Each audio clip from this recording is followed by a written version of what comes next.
Last week, we did some perfect playoff scenarios for each conference. This time, we want to talk about the path to each title game. We're going to start with the MAC. And I'll tell you what, right now, there's going to be plenty of people who are talking about the ACC and the Big 10 and the Big 12. I love looking at all the conferences. Beginning with the MAC, we have Western Michigan, who's in control of their own destiny. They get in with a win, or they actually get in if they lose, and Miami of Ohio loses their game.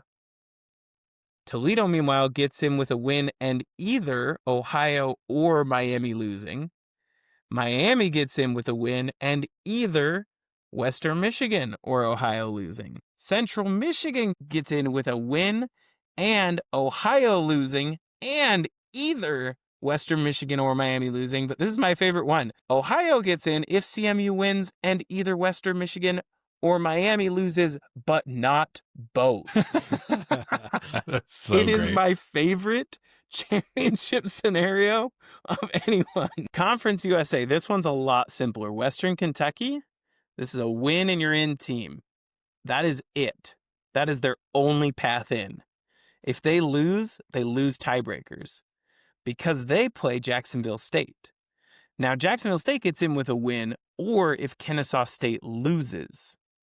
Kennesaw State gets in with a win or if Western Kentucky loses that Jacksonville State game. So this is down to 3 teams. It's a win and you're in for all 3 of them. All right, the Mountain West. This one gets a little bit tricky, and Jacob, I may need your help with this. But let's start with San Diego State.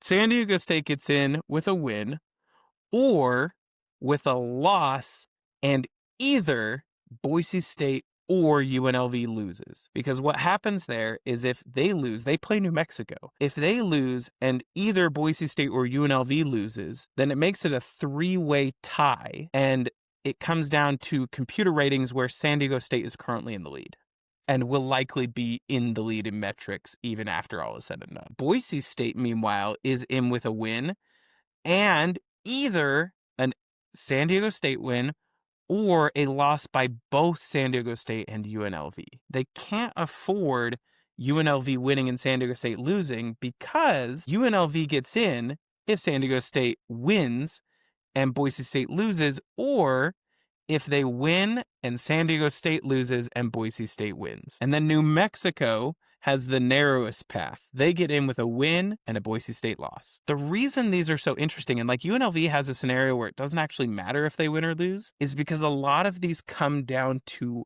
multi-team ties and tiebreakers. You could actually have a situation where there's like 5 teams tied for second with 3 losses. But when it comes down to those, it comes out of the computer rankings. And in almost every metric that they would go in an average that we have a view of today, it goes San Diego State, then UNLV, then New Mexico, then Boise State. All right, Sunbelt, this is the easiest. This is the cleanest to get through. We got James Madison. They are already in. Southern Miss, in with a win. Troy, in with a win. And funnily enough, it's because they play each other. Andrew, you're always hating on the Sun Belt because they're in divisions, but look how simple this is. That's fair. All right, now to the American. American tiebreakers suck, and there's information we don't have, like who the CFP is going to rank. But based on the information we have today, November 24th, here is how these would shake out. Tulane is in with a win, or if they lose and North Texas loses and Navy loses and they get lucky. North Texas is in with a win, or they lose and Tulane loses and Navy loses and they get lucky. Navy is in with a win and either a Tulane loss or a North Texas loss, or if they lose and Tulane loses and North Texas loses and they get lucky. South Florida is in with a win, and all of Tulane, North Texas, Navy, and East Carolina lose and they get lucky. And East Carolina somehow is still in if Tulane, North Texas, Navy, and USF all lose and they get lucky. You know your conference has problems when the word luck is used for 5 teams on the last week of the season. Even the Mountain West has these tiebreakers, but it's pretty easy to tell who's going to emerge from a tiebreaker. The American is just a crapshoot right now. I think that it's going to be Tulane and North Texas because I think both of those teams are going to win this weekend, but it could go any number of directions. All right, you thought this was bad. I did not even put Duke on this slide, but Duke technically has a chance. I'll tell you right now, they would need to beat Wake Forest, and they would either need both Pitt and SMU to lose, or they would need all three of Pitt and Virginia and NC State to lose. So just keep that in mind that there is a very outside chance that Duke is in this conversation. But let's go through the 5 that I put on the slide. We've got Virginia was just in with a win, or SMU, NC State, and Syracuse all lose. SMU is in with a win, or Pitt and Duke and NC State and Virginia all lose. Pitt is in with a win and either of a UVA or an SMU loss. So both UVA and SMU are winning, you're in. Pitt is right there on the sidelines waiting to get in. Georgia Tech, meanwhile, who got roasted by Pitt and does not play a conference game this weekend, is in if both UVA and SMU lose. Now, before you reveal Miami, just brace yourself. I had to size down the font and widen the text box to get in all of the things that Miami would need to have happen to get into the title game. Here we go. It took me so long and so much research to figure this out. Miami's in with a win. They need that first. And then they need one of the following 3 scenarios to happen. They need either SMU to win and both Duke and Virginia to lose. That's the cleanest. Or Virginia to win and SMU to lose and NC State to win and either Duke wins or both Duke and Boston College lose. Or they need both UVA and SMU to lose and then either both Duke and NC State to win, or Duke loses and either Syracuse or NC State to win. This is where divisions are nice, Andrew. You might be right. It seems counterintuitive, but if Duke wins, then they need NC State to win. But if Duke loses, then they can take it with a win by either NC State or Syracuse. But they don't need both. They just need one of those 2, but it could be Syracuse if NC State loses to North Carolina. Like, it's just a maddening situation in the ACC. Isn't it hilarious? It all comes down to how Bill Belichick does. Yeah. Isn't that just the like fact the that greatest NC part State of it all? appears in here multiple times.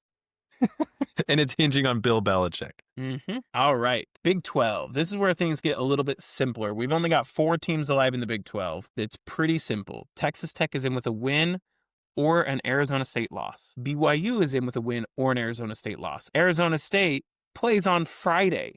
So Texas Tech BYU could be a locked matchup come Friday night before either of them plays their Saturday game. Arizona State, meanwhile, needs to win to prevent that from happening, and they need either BYU to lose or both Texas Tech and Utah to lose. And then Utah is in with a win and an Arizona State win.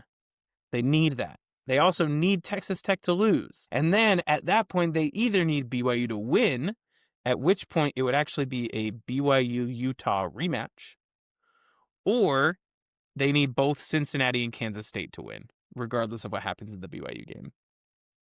In the Big Ten, Ohio State is in if they win or both Indiana and Oregon lose. Indiana, meanwhile, is in with a win or if Ohio State wins. So if Indiana loses and Ohio State wins, they're still in. Oregon, meanwhile, is in with a win and an Ohio State loss. And Michigan is in if they win and either Indiana or Oregon lose.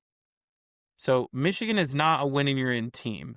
Because if Michigan beats Ohio State, then Oregon gets in, unless either Indiana or Oregon lose. The Big Ten could end up in a rematch of Ohio State-Michigan, funnily enough, if both Indiana and Oregon lose. If Indiana and Oregon lose, then actually I do think it's Michigan-Ohio State in the Big Ten title game for the second week in a row. But that would involve Indiana losing to Purdue, and I just don't think that's going to happen. Finally, the SEC, Alabama, this is the most interesting one. They just need to win. But the thing is, they have no contingency for that. If they win, they're in. If they lose, they're out. They play Auburn in the Iron Bowl. Texas A&M is in if they win or if both Alabama and Ole Miss lose. Georgia is in with an Alabama loss or a Texas A&M loss. Georgia is playing Georgia Tech. It's a non-con game, and so their fate is purely dependent on the two teams listed above them here. And finally, Ole Miss is in if they win and both Alabama and Texas A&M lose, in which case it would be Georgia Ole Miss rematch. And there you have it. Those are your championship scenarios.